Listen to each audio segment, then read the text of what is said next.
Good evening, everybody. Good evening and a very warm welcome to you all.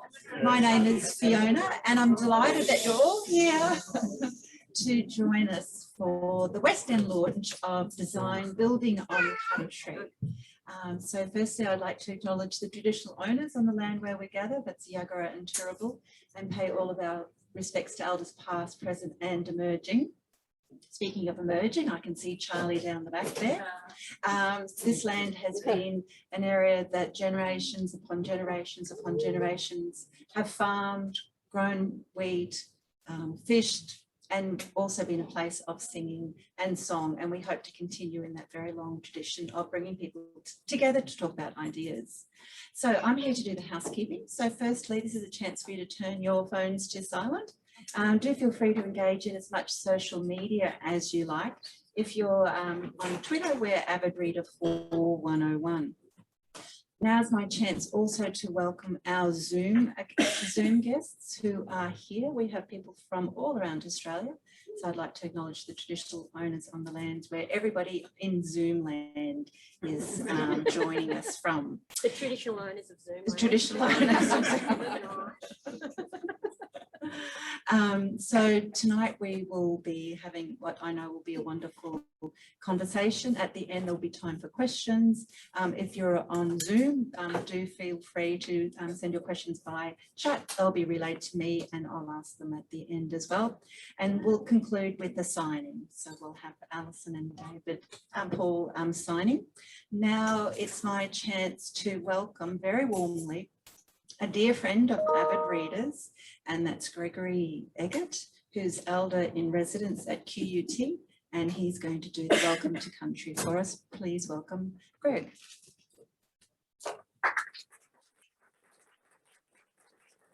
Thanks, Fiona. I'm finally here doing the welcome to country. I know, and it took Mr. Memmott to ask me to do it. So those who don't know, my name is Gregory Eggett.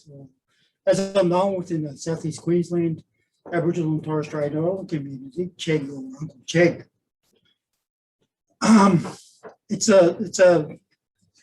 Before we start, I'd like to pay and acknowledge the people, the elders that are in this room at this moment, but also elders on Zoom land, as you said, Fiona, from all parts of Australia.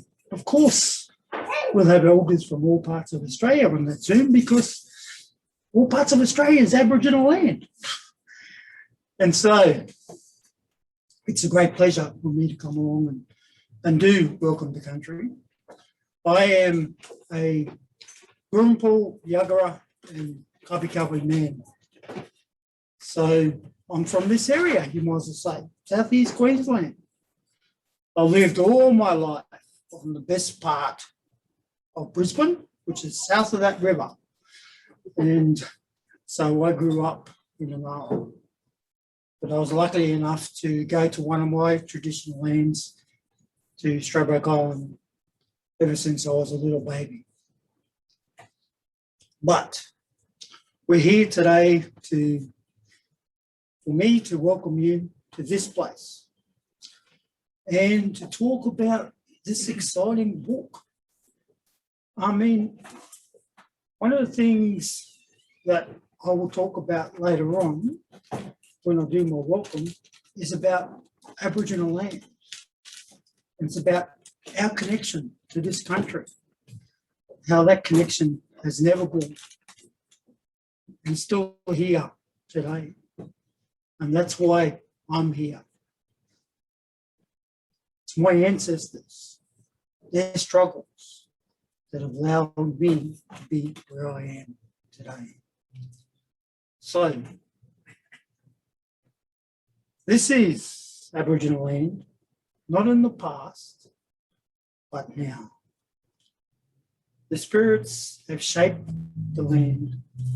And this can be seen if you look and experience. And where the spirits dwell are sacred places. Australia is a spiritual land.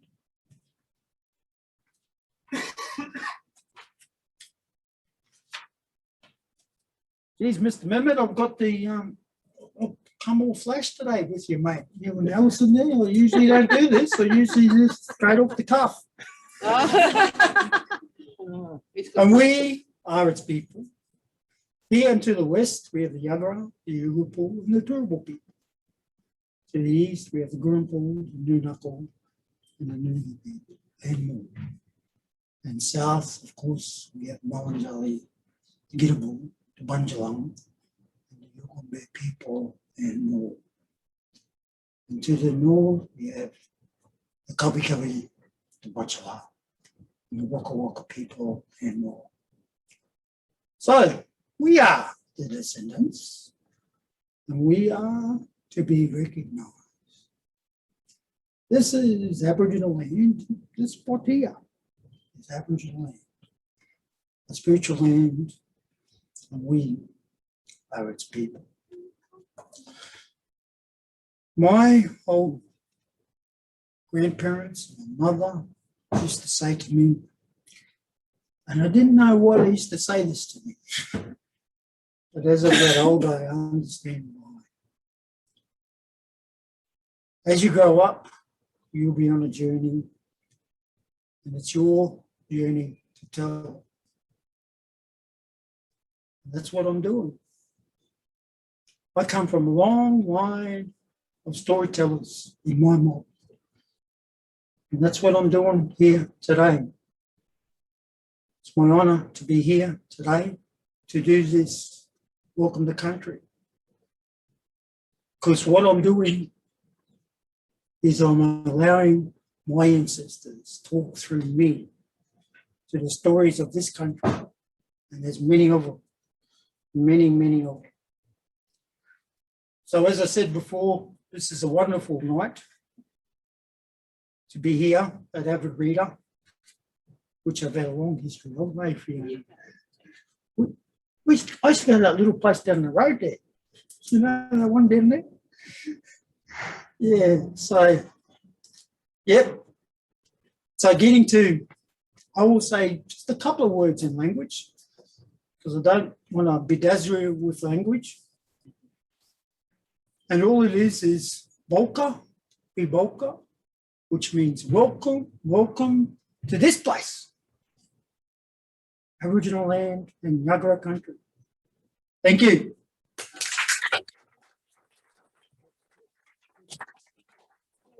It's a bribe. Oh, okay. You laid it on thick for us. We laid it on thick for you.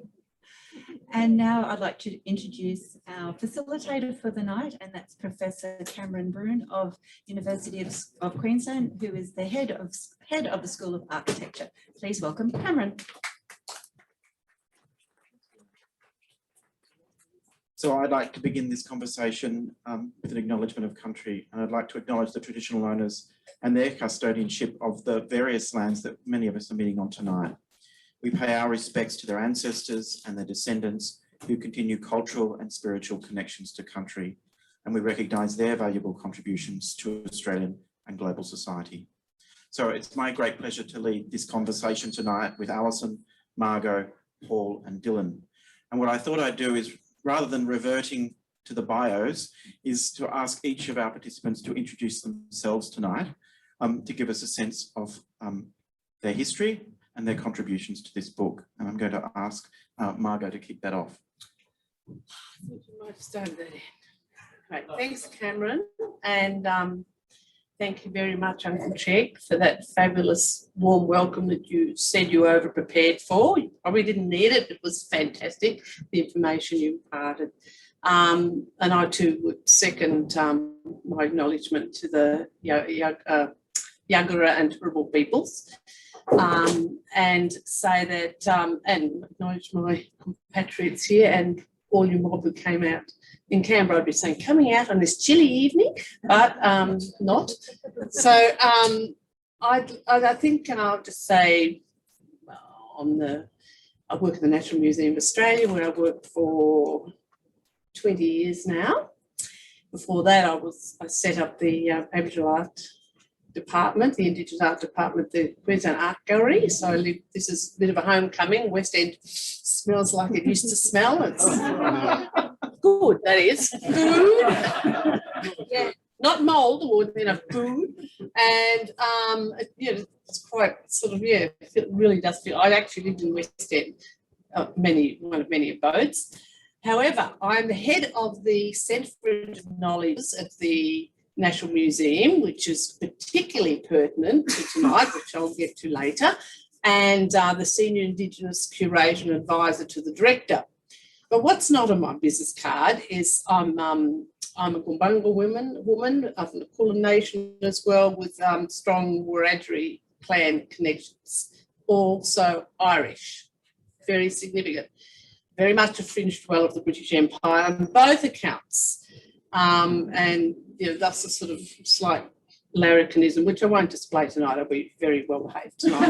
When are you starting to do that? Yeah, and I think that's probably enough. I was born and raised in Gippsland and Sale and lived pretty well everywhere, including here. Would you please welcome Margot? Thank you for that. Nice to you're hearing about that tonight. Hi, I'm Alison Page. I also would like to acknowledge the traditional owners of the land in which we meet and pay my respects to their connection to land, sea and sky country. I'm Walbunja and Wadi Wadi, which that's traditional lands that stretch from South Sydney all the way down to Eden. But I'm a total concrete Koori. I'm from La Perouse. So, yeah, I'm a concrete Koori with a Westfield dreaming. So, and I was brought up in Houzo. So I was always the one at home trying to fix up my house. So it's no surprise that I ended up studying interior design at UTS. Because the only thing I ever won as a child was a Lego competition at Park Beach Plaza, where I smashed everyone by building a housing estate. To scale, I might add. So, yeah, my dad, but all of my family are really into football. But my dad, who's the biggest NRL fan ever, he had 6 daughters and they're all artists. They're all artists. So we know how to get from Redfern Oval to the Art Gallery of New South Wales. But yeah, that's my intro, really. I mean, these days I am an artist and filmmaker. So most of what I do, I think, I had my start in architecture back at with Chris Johnson in the New South Wales Government Architects Office with Dylan and Dylan Combermary, who's here with us tonight on the tiny screen, and Kevin O'Brien. And we were sort of looking at ways in which we could tell stories in the built environment. But then I sort of got really into the storytelling part. So yeah, that's probably why I'm into film and how those two things can converge. Ladies and gentlemen, would you please welcome Alison?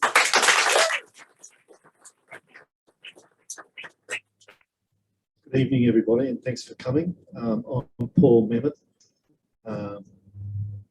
My respects to elders past, present and future. As Chegg was talking, names of his lineage come into my mind. People like Munkit, Janie Sunflower, who used to come into Musgrave Park, but also, most emotionally, an elder who was present yesterday but has passed, a Yugrabal elder to the southwest, who was teaching me about the sacred significance of the mountains between Cunningham's Gap, south to Mount Barney. I come from a long line of Scottish peasant potters. I went to uni in 1967, down the back's Peter Bycroft.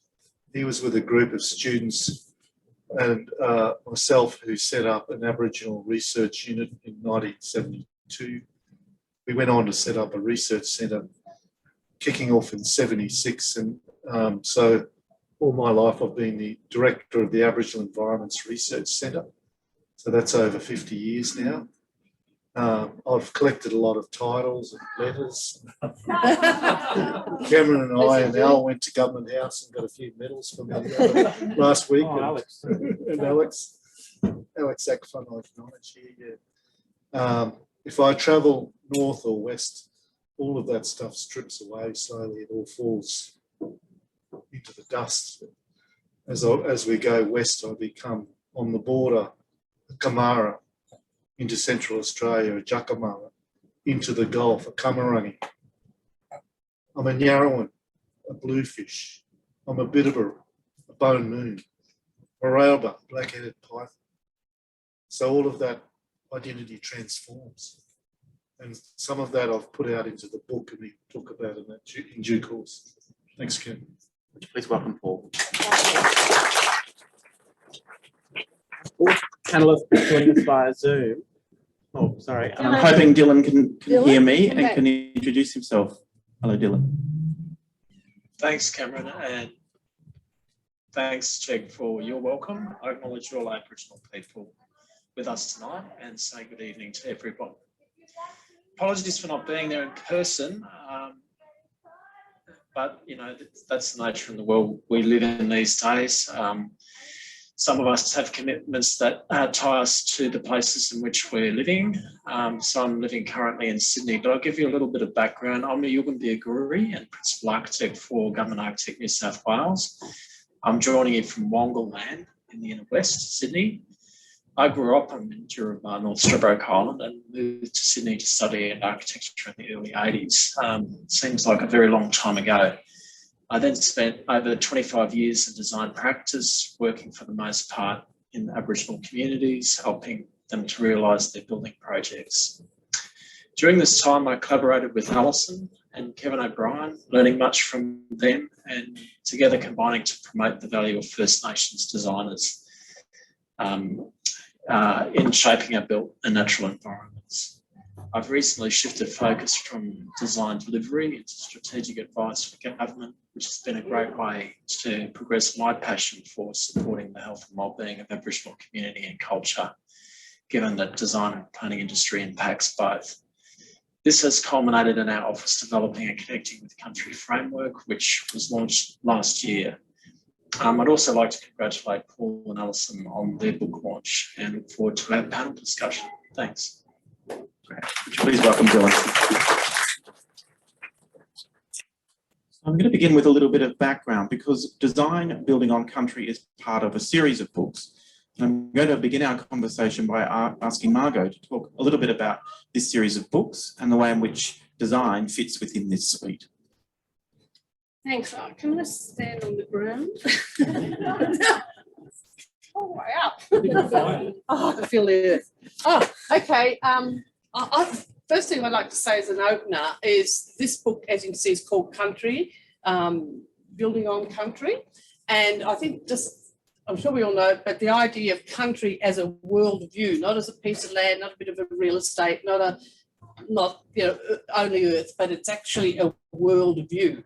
And through each of these series of 6 books, they'll all have the theme of country. Now, this one particularly delves into country in a particular way, so that the stuff built on country is built with country, for country, and returns to country. So you get into sustainability and ecology and so on. But I won't go too far into that. Now, I've just, some years ago, you may have heard of the exhibition Songlines Tracking the Seven Sisters. Well, out of that, came the idea I'd do a round table and I'd set up this Centre for Indigenous Knowledges because, you know, it wasn't long ago that we had myths and legends and fables and we didn't have knowledge. It was a Western system. So the Songlines is a knowledge system. So therefore, we can make that claim, but you've got to actually demonstrate what does that mean, what sort of knowledge is and how does it apply to now and the future. So we ended up with a round. I thought, well, you know, in an institution like the NMA, you're not going to have the Indigenous knowledges. So I did a round table and I dragged in Paul and he brought in Colin Saltmere and Alison and Lynn Kelly, who did memory code. And I found these amazing people, like a young astrophysicist down the road in Canberra, CSIRO, called Carly Noon. Kim Mahood, all sorts of people. It was just almost a casual half-day workshop talking about, is this a zeitgeist thing? Something's going to come out of this workshop. Meanwhile, in another part of the country, a lady called Sally Heath, who's the Thames and Hudson, the Australian-based Thames and Hudson, she was coming on. I hadn't actually talked about whether there was a connection, but at the same time, she came up with the idea of a series of books, such as these books actually called First Knowledges. And then between Alison, me and others, we sort of came up with the flesh. The first one, and we made it, the most important thing is that they were like readers, right? They're not full of colour prints. You can go on to online for all that. So they're usually about $20 and very accessible. They still have 40, 50,000 words in. They will have some diagrams and so on, but they are very accessible both in readability and in carrying portability, I guess. And at the end, you can have a box set of 6, and all for mere whatever 6 by 2 is $120. So this one, the first was Songlines, and I did that with Lynn Kelly. And if you haven't read it, it's actually gone gangbusters. It's the bestseller list, and it's into, I don't know, 5th reprint since November. So this is the moment, right? This is the right time. And off the back of that, all the others will do equally as well and better because the momentum will spread. That was called The Promise and Power of Songlines. But this one, the second, Design, Building on Country, again, you notice we've got an Indigenous and a non-Indigenous person because it has to be inclusive, has to reach everybody. We can't just sit there talking to ourselves. And so we've actually got, so people have to learn how to talk to everybody if they write together. And often it's male and female and younger and older, but we're not kind of, what's the word? We're not forcing people into shoehorns. Sometimes there might be 3 writers. So it's a really, because it's 72. Yeah. Here's the younger one. And so the third one, so my thing is to have Indigenous and non-Indigenous writers together, coming from field where they wouldn't normally write together. So you're going to have to find a new language. You're going to have to find a new way of talking. You're going to have to find a way to communicate to people who aren't from your field and to each other. These two had some fun. They're from very different fields. But the good thing about this book is that Paul, coming from a anthropological native title kind of background, hardcore, from way back then, which few people would see outside that particular niche. So it gets woven into this with Alison's words, and so it becomes a whole new fabric. And you'd never normally read the kind of stuff, people who aren't in that field, that you'll read in this. Then the next one, and I'll stop soon, the next one is called Country. I think we call it Future Farming. Future Farming. That's Bill Gamage and Bruce Pascoe, and I'm sure you're familiar with them and their names. So we'll throw all these people together who, if they're still friends at the end, fantastic. Because some people are used to doing their own thing. And so they're going to get very collaborative and show the way of reconciliation, black and white together. So they can't fall over because they're role models for the rest of Australia. Bill and Bruce will do future farming. Then it'll be astronomy. And this is this young woman, I said her name is Carly Noon, remember that? And she's got another young woman to work with her. And there's also a non-Indigenous person who's kind of, they're quite young, so it's quite an opportunity for them. And somebody they've nominated to sort of mentor them in this progress. And the next one is medicine. So it'll be looking at plants and all that kind of stuff. And those are all sort of, they've got a scientific base. We're not talking about fairyland. And the next one will be innovation. We haven't found anyone. There might be some people around here, but we haven't found anyone for that yet. We haven't looked. And then we've got other people who can see this is got legs. And so we've got Marcia Langton, people like that putting their hand up saying, I want to do one on leadership, Indigenous leadership. And just as a little joke, I said, only if you do it with Malcolm Turnbull. A Paul Keating. Yeah. So she's chewing on that one. That'd be right. That'd be good.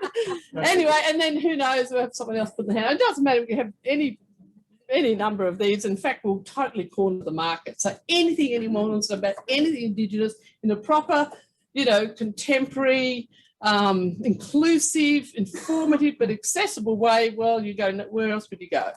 But these. Okay.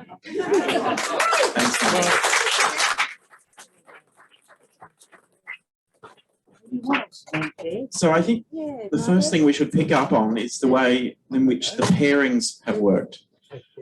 We have the opportunity tonight to interrogate, to discuss with Alison and Paul the way they work together and the way in which this collaboration comes from Margot's aspirations for the series. So I thought to begin, we might ask Alison and Paul to reflect on the way in which you work together and the way in which the two narratives within the book run together, the entwined narratives run together. Paul, do you want to start? Raring to go. When you get older, you need to keep in contact with the younger generations to be relevant. And that's why I welcome the chance to work with Alison. And an Indigenous woman, lower generation, and our two knowledge bases joined together. But I have to go back and think about an old comrade, Cole James, who was at Sydney University. And he and I were out there as loners in the 1970s trying to promote the idea of something that might be called Aboriginal architecture. And he was the one who mentored Dylan and others who came through. So our connections go back that far, and it seemed to be a natural fit that we worked together. Yeah, there was, Cole and you and Rick LaPlustria and Stutch, and Murcutt, all of those, our contemporaries really, hey Dylan, were skirting around a lot of the philosophies that we sort of really we're delving into now quite deeply and with lots of confidence because, of course, Dylan, we sort of felt like we didn't have, we were, in touch with a lot of our Aboriginal architects from Canada and other parts of the world, and they had a very strong traditional architectural language to draw upon in which to interpret. And so for young architects that we sort of felt like, we want that. So but now when I look at the, traditional gunyas and structures of Aboriginal Australia, which were ephemeral, they were more or less a second skin. They would breathe, and the materials were collected in a certain way, and they came from country and they went back into country, and they were seasonal, and they touched the earth lightly, etc. I mean, all of those things are great principles, and of course, the thing that I'm missing out on here is that they were enriched with story as they were being built. All of those things, so sustainability, sophisticated function, storytelling, and materiality, all of those things are great principles by which to create an Australian architecture, of course. It seems obvious to me now, but back then I think it was about that dialogue that we were having with other architects, really, who really got it. And I think Chris Johnson was one of those people who really got it. Dylan might have something to add to that. Is that back to me, Alison? Yeah.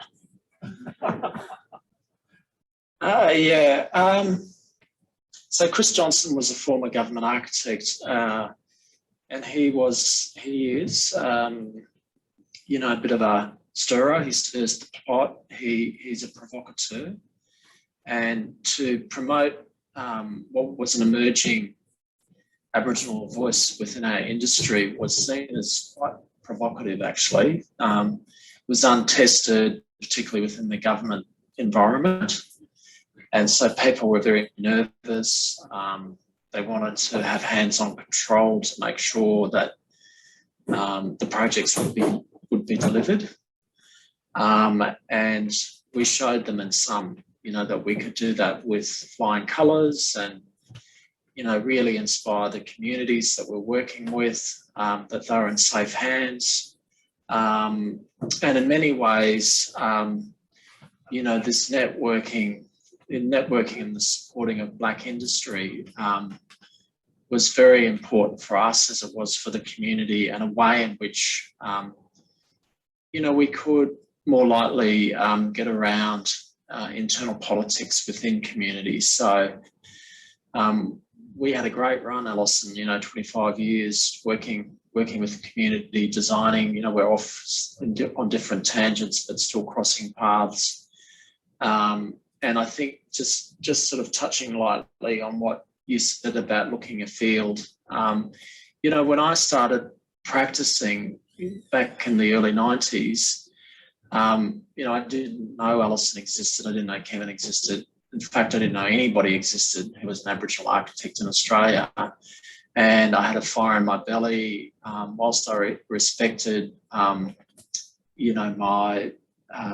seniors within the industry like Cole and Paul and others, I really, really wanted to, at that time, hear from Aboriginal voices about what it means to design with our communities. And so when Alison said we started looking further afield, overseas, to Douglas Cardinal and other sort of great Aboriginal architects who were working within their own homelands, they became a bit of an inspiration. And so to some extent, it's really great to see this wave, this movement of younger Aboriginal architects coming through, and we've got to really support one another to grow our expertise in this field, because there's a lot of work to do here. Dylan, I wonder if we could just continue on there for a moment and talk a little bit about the period between the establishment of Merrimah and the publishing of Connecting with Country, and whether you could reflect on how this book is an indicator of that journey and how it contributes to that. Yeah, look, I think it can be answered in many ways, but one of the ways, I think, why Connecting with Country, which was launched last year, it was, in a sense, a culmination of my move out of design into strategic advice. It's of the moment. So we needed to demonstrate that there was such a thing as Aboriginal architecture, as Paul and Cole were trying to say, that there is something here and it will come.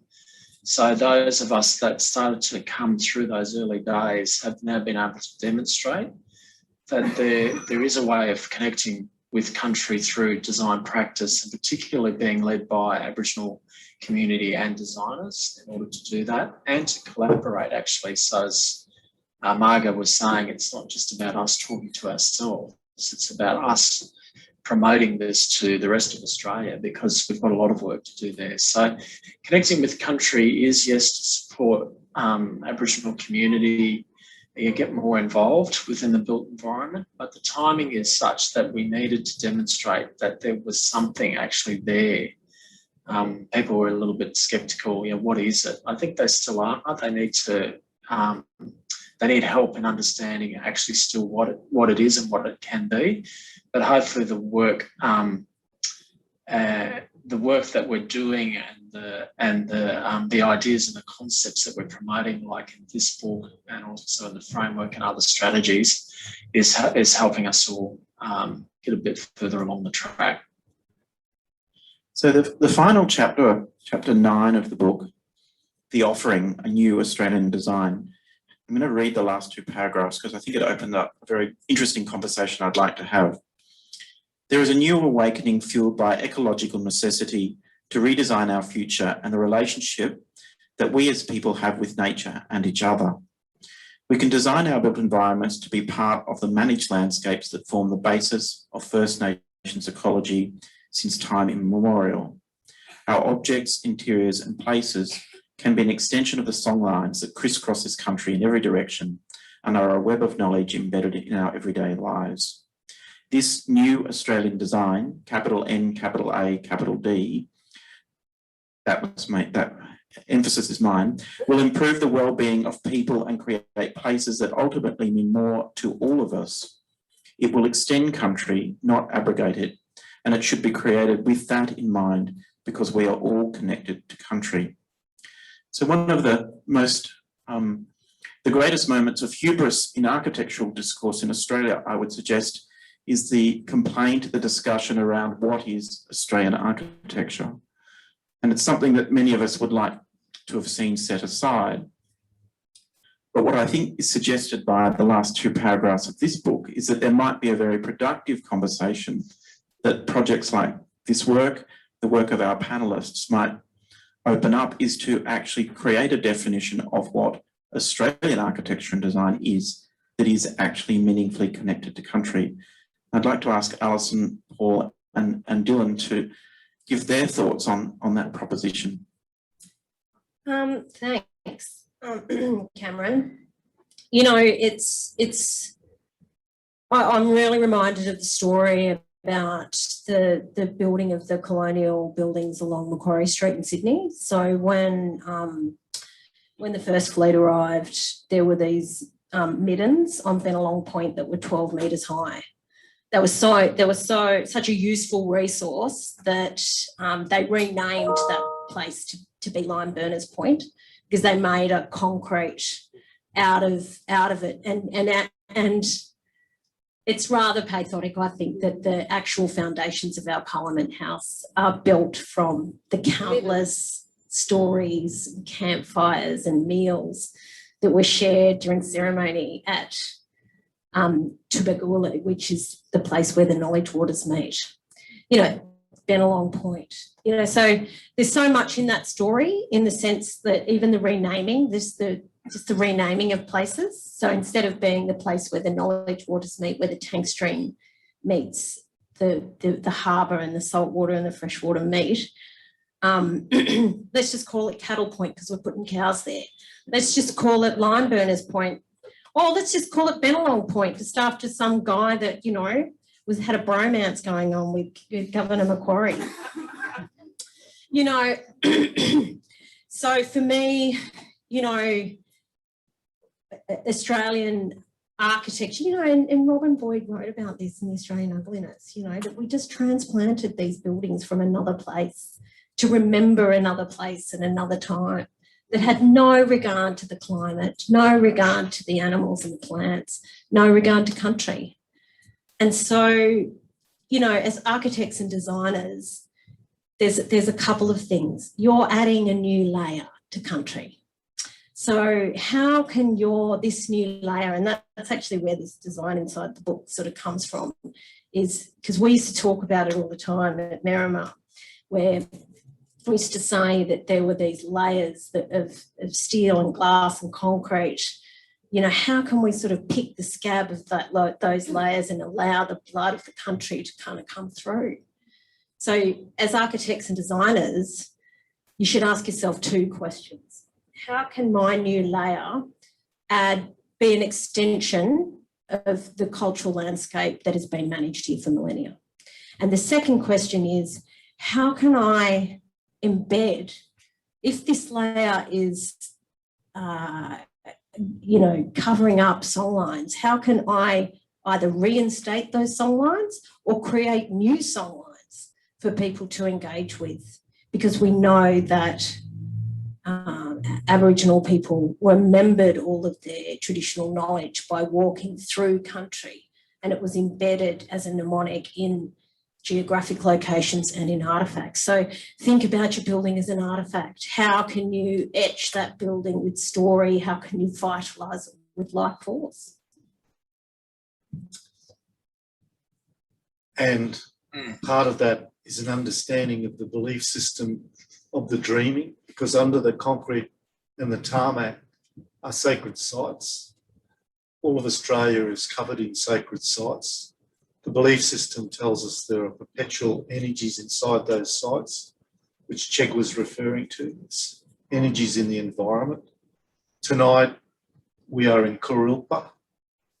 Kuril is the water rat the dreaming of this country. Kurulpa is the place of the water rat. The sacred site of the water rat is near here. So this poster is telling us to subvert or suppress, invert Queensland as the Queensland and let come forth Kurulpa, which has an energy that can talk and that we can recognise and have an affinity with. And so in stripping back those layers and picking those scabs, as Alison says, we have to keep reminding ourselves what the geography is underneath us.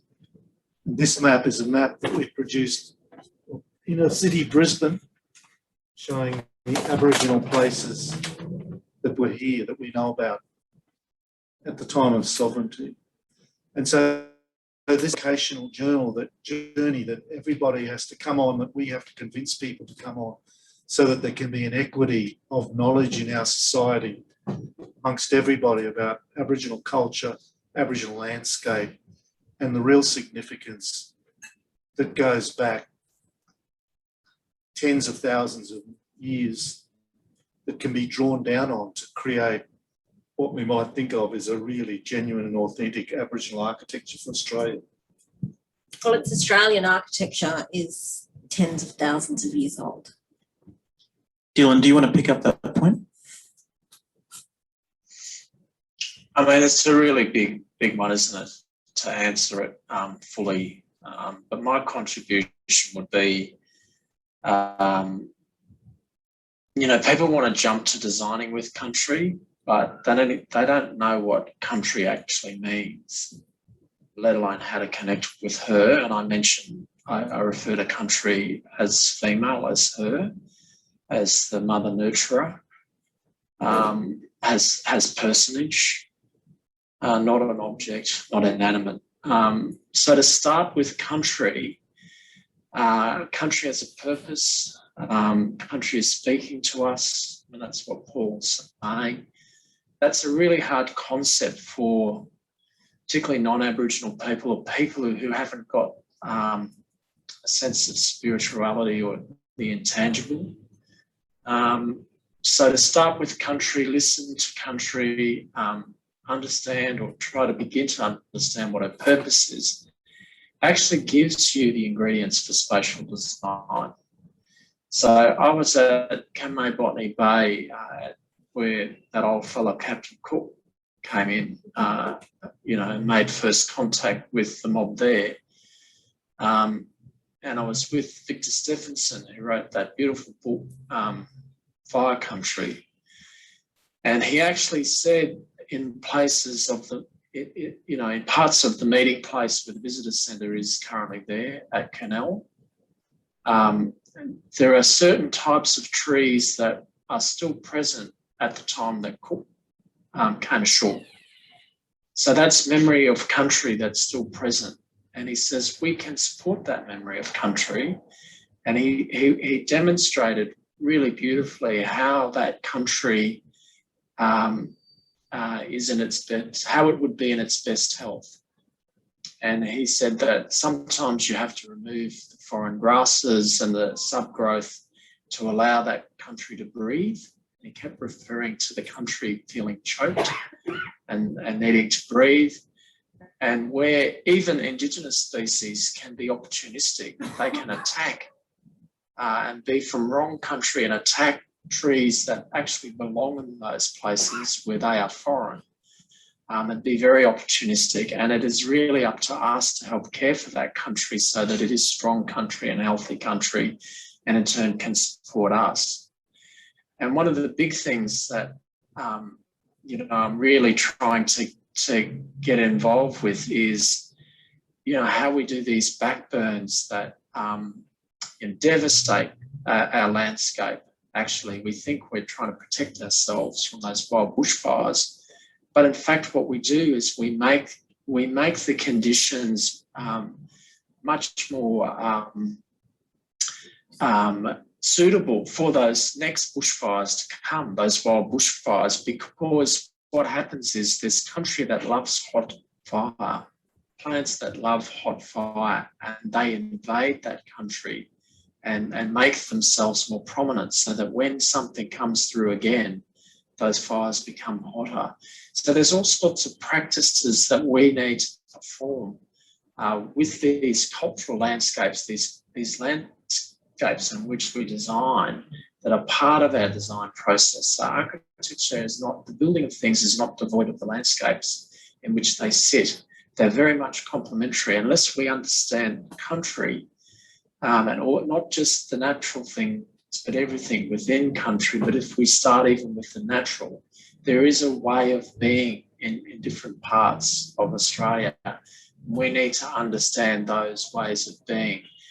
And so for me, then, the extension of ways of being actually is a way of designing Australian architecture. It's about affecting behaviour.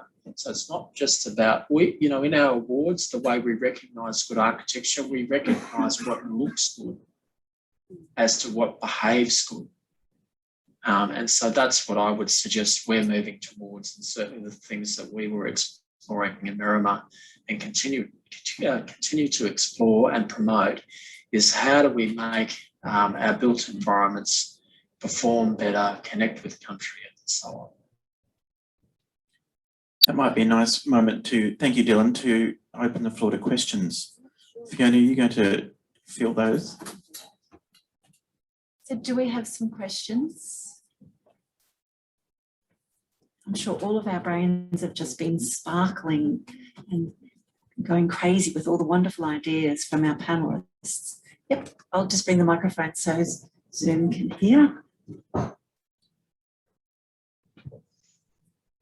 Thank you so much, everyone. It was really beautiful to hear everyone's thoughts about the book. I'm really interested in what you were saying about etching new songlines into the public realm, the places that we create, and that there's an opportunity for designers to contribute to that. As a Māori woman from New Zealand, I'm really interested in the concept of non-Indigenous designers having roles in that space and how appropriate that is or isn't, and how our design colleagues can be aware of where the line should be drawn between what their contribution could be to making those etchings, or how they should be working with community to reveal those stories. Well, I think it's a little bit like this book series, which is co-authored. I think a new Australian architecture and design will be co-authored by all of us. I take, when I read Songlines by Margot Neal and Lynn Kelly, I mean, the universe expanded for me. I didn't really understand songlines, to be honest, before that. And Lynn was working with, and basically all you have to do to understand songlines is ask yourself, how did Aboriginal people record vast amounts of ecological and cultural data without the written word?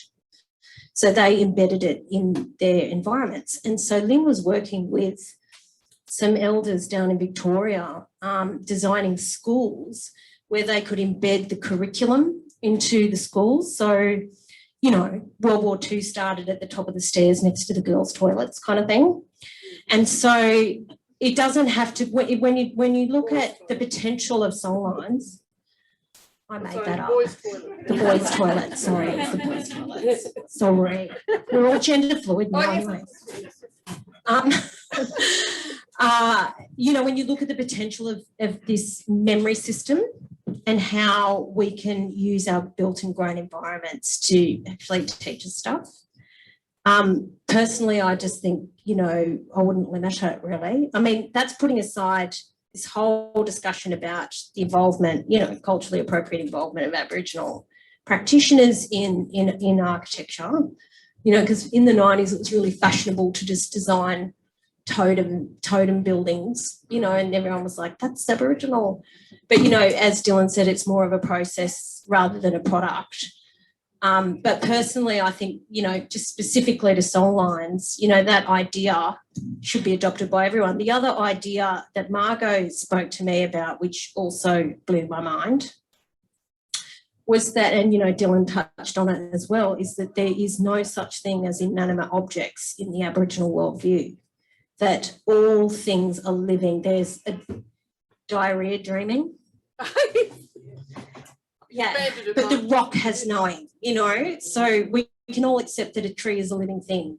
But when we start getting into, is the rock a living thing, then we start talking, like, it sounds like quantum physics, right? And there actually is you know, the Blackfoot believe that as well. There's lots of Indigenous people across the world that believe this. And so it's this idea that all of our, so as the designer of things, you know, we create things, you know, that how are we singing life force into them? How are we singing them into being? Which is how our, so when, you know, traditionally when we make things, where if we're making a fish trap, we're talking to the fish trap ancestor like having a yarn while we're making the fish trap. And then you made this rock hole over here, and then and it's this idea that country is like a person that you're talking to. These objects are like people that you're talking to. And so for me as a designer, that really blew my mind to think, okay, we know we're imbuing meaning into things. That's not, and we know that you can build preciousness into an object just by slapping art onto it, right? But it goes so much deeper than that. When you actually ask yourself, okay, well, how can I sing this into being? And how can I continue to vitalise it over its life? So take a building, for instance, or a city square. You know, urban designers call it activation. Well, I call it ceremony. I haven't got too much to add to that, except if we are talking about co-design, there are all sorts of relationships that can happen. It depends on a relationship of trust between Indigenous and non-Indigenous people, which is the sort of trust that Alison and I developed in writing the book. And respect. Respect is a really important Aboriginal principle. I know of examples of Aboriginal leaders and elders who engage architects, and through a trustful relationship, they can control the type of product that they want. They can ensure that there's a culturally appropriate product. In other circumstances, we might have an Indigenous architect with a non-Indigenous client. So there are all sorts of combinations and permutations. But everybody's following the same rules. Everyone's following the same rules, and it's built around respect and trust. Respect for Aboriginal dreaming and country. I've got a question from Zoom, and that's from Rebecca. And I think it might be for you, Margot. And Rebecca says, I'm wondering if there is a collection of audiobooks in the future, because these are such important books and accessibility is so vital. I also love the way audiobooks loop back into oral tradition. Are they audiobooks at Thames and Hudson? No, not yet, but I feel it coming on. I feel it in my waters, as my mum would say. And a question at the back. Thank and you, then Rebecca.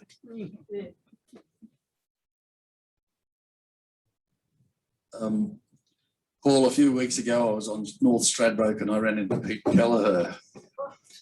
And Pete said, you and Paul taught me the codification of culture.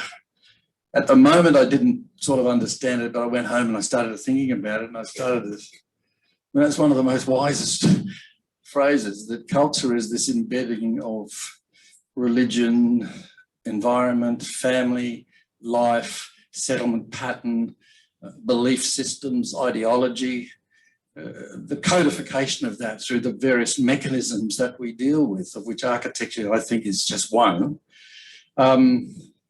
Since then, I've been reading about the Gaza and the Jews, and I've looked at the genomics, and they are actually have almost identical genomic heritage. So they're brothers killing each other over ideological, religious and territorial foundations. So my question is really somehow or other, and this is a bit, I haven't seen your book, but I'm thinking more that if we can accept the fact that there is the integration of a culture into its belief system, whether we call it the codification or whatever we call it, that they are all relevant and none of them are going anywhere necessarily. There's no necessary future progress that's worthy or less worthy or more worthy. It's actually how we better understand and respect that codification. Right. Well, there's a really good reason why everybody should just be getting all over Aboriginal culture, and that is because it teaches us how to care for country, how to care for this land in an ecological, sustainable way. But also, you know, the stories are didactic, right? Dreaming stories, they have social mores. So, you know, they also teach us how to have healthier communities and better relationships. And, you know, Margot, you would. Yeah, so what's embedded in the songlines? Did anyone here get to see that exhibition? Oh, you did, because I didn't even come here. Sorry, I have to go overseas now if you want to see it. The whole thing about this is the basic principle of, we call it songlines, and that's a cross-cultural term, and we call it dreaming for that, and could you just step over that way? It's just too close to the and depending on, each Aboriginal group has their own word for that, Jukapa or Ayachara or something, right? But this is a cross-cultural term. But the thing is that the basic principle of songlines or dreamings or the Aboriginal word is that it explains the creation of everything, and most importantly, it explains how people need to look after each other, and especially how to look after country and take responsibility, as well as the social mores, which are all written in the land, as Alison said before. So that it's a fundamental aspiration of every civilization. But in this case, it's integrated. It's in all the knowledge that you don't have compartmentalized like maths, science, history, religion. It's all integrated. And it's all written in the land, and it's a mnemonic system. So it's really, it's an explanation of everything about everything. It's a oneness that we've lost in this contemporary world. Yeah. Oh, you got one. Thank you. Probably the mic. Thank you very much. I really much enjoy this conversation. I just wonder whether you could expand a little bit I haven't read the book yet, what the story is about, and whether, sorry, I kept having the word Stapatyaved in my mind, which is the way that the Indian build their architecture to fit the environment. And I was wondering, is that what you're going into through the book? Is that how you're expanding? Yeah, I don't understand. Yeah, it's about what's in the book. I had an eminent Aboriginal teacher who was an Aboriginal elder who was my teacher. He spoke of the generator. The generator is the engine. The generator is the sacred energy in the site. Within each sacred site is the energy of a particular ancestor. And within that site is the knowledge left behind by that ancestor. Part of that knowledge relates to what Dylan was talking about, behaviour, appropriate codes of behaviour. So there's a codification of behaviour and a codification of knowledge into the site. The sacred sites contain the knowledge. They're the generators, they're the engines. Understanding that is fundamental to how we go forward in design. And well, Paul's an expert in traditional structures and how they respond to climate. I mean, Aboriginal people survived the Ice Age, right? So, they were pretty cool at adapting. They had to abandon 80% of the landmass in order to survive. I can't really see us succeeding at that right now. But, how are we going to adapt? But the book, I sort of take a good example is that, Paul talks about the decision-making process around, because design is decision-making. So how...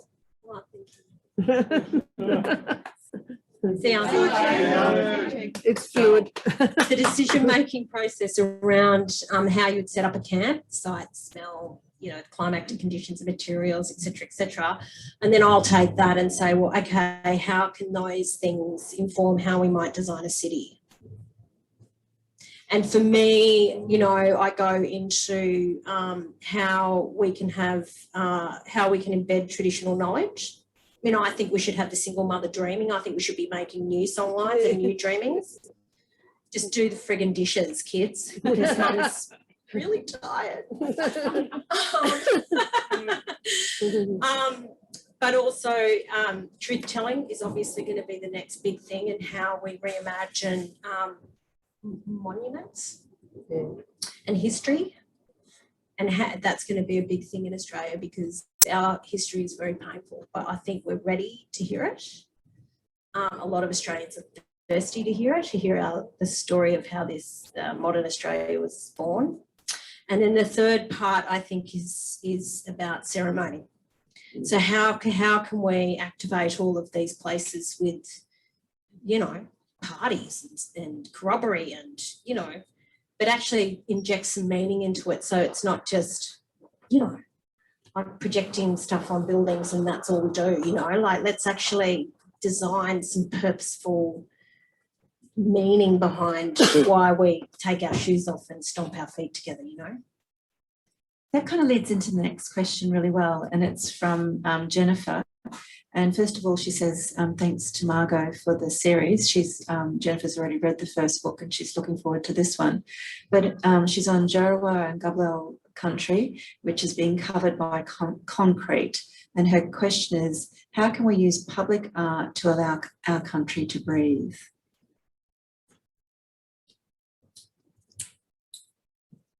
Dylan, do you want to take that, or?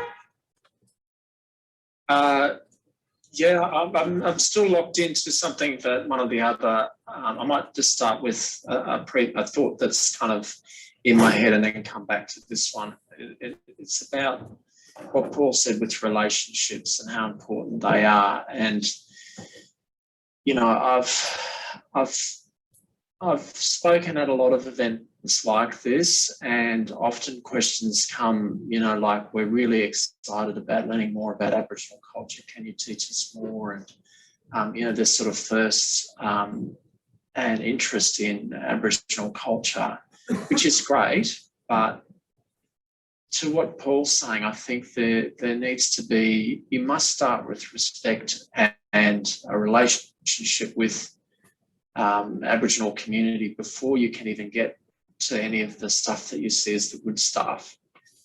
You know, there's always this, you know, there's this exotification of culture that I really want you to be, you know, careful about, that just spoils the whole promise of a strong relationship with Aboriginal community, and then in turn how you might design with community. So then to this question about concrete on country, and how can maybe design or art facilitate a better connection with country?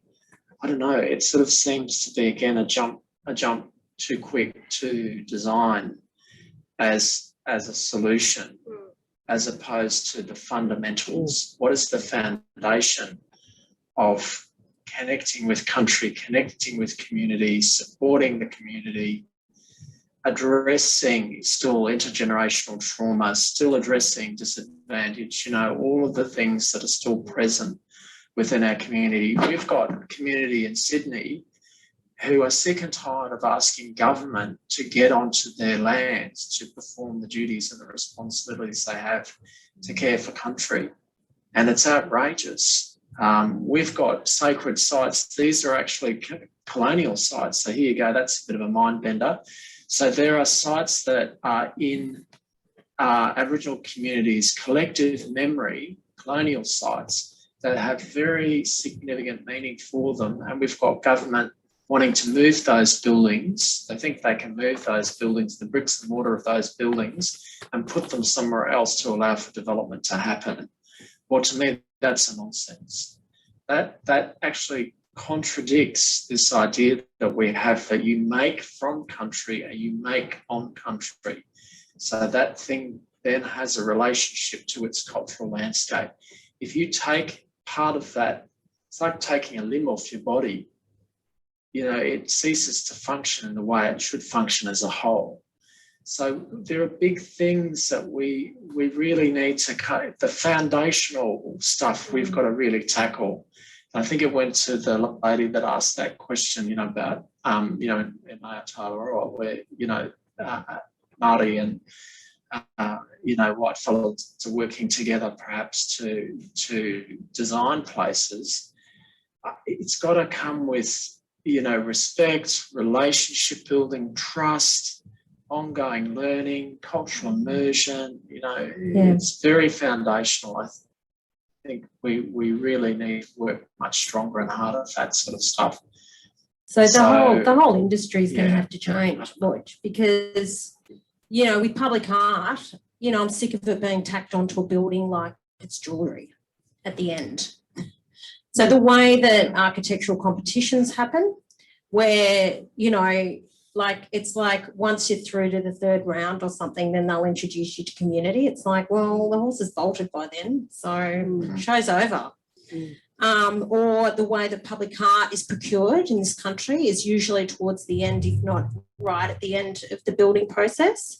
So on a couple of architectural competitions I've been on recently, we've been looking at the full integration of public art before the building's even fully drawn, you know, in the very early stages. So we might sort of say, okay, if we can use song lines as a wayfinding mechanism through a building, well, then we know that there has to be a significant work at the entrance.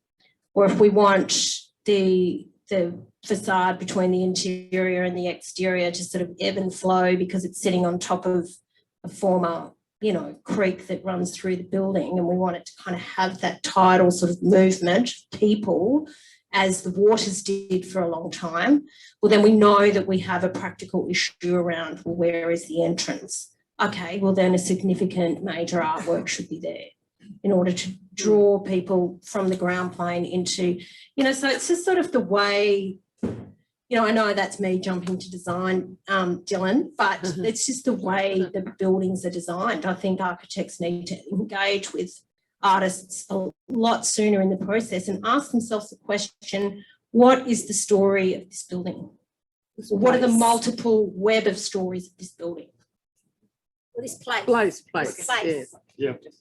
I'll just add that the Institute of Architects, the Australian Institute of Architects, has set up the First Nations Advisory Group, and Dylan and Alison and I are on that, Louis here, and there are 14 people in the group, 9 of which are Indigenous, and our radical goal is to reform the industry, and we're making some progress. We just had a relationship with something called the Architectural Accreditation Council of Australia, which is to do with what competency architects have to be registered as architects. And we've embedded a whole range of things which relate to knowledge, not just knowledge, but engagement, that word engagement, a meaningful, trustful relationship with Indigenous people. And we're hoping if that gets up, then we can then move down into the curricula of architectural schools and into the what's called the acumen or the practice notes for architects, and the podcasts that architects look at for their training. And then we can't finish there. We've got to move on to the engineers, which are a much bigger profession, another profession. We might start there. I don't think we can quite cope with engineering. But that's a wonderful place to end what has been a truly wonderful conversation. I'd like to thank our panellists, Margot Neal, Dylan Combermary, Alison Page, Paul Memmott, and Cameron Broome for doing a wonderful job of facilitating. Can I ask you to thank all of our guests? Congratulations, Margot Neal. I think this series that you've curated is extraordinary. I think it's going to really change our thinking. So thank you very much. I know Songlines has already been very, very popular, and I know Design on Country is going to be equally sought after. We're going to have Alison and Paul signing copies in the shop, so you can get your copies signed. What else do I have to say? I have to thank people on Zoom from coming all around Australia. So thank you. And also I would like to thank our events team. This has been really complicated, getting Dylan in, people in through Zoom. And I don't normally do this, but I'd really like to thank our events team. It's just us and some juniors, so thank you very much.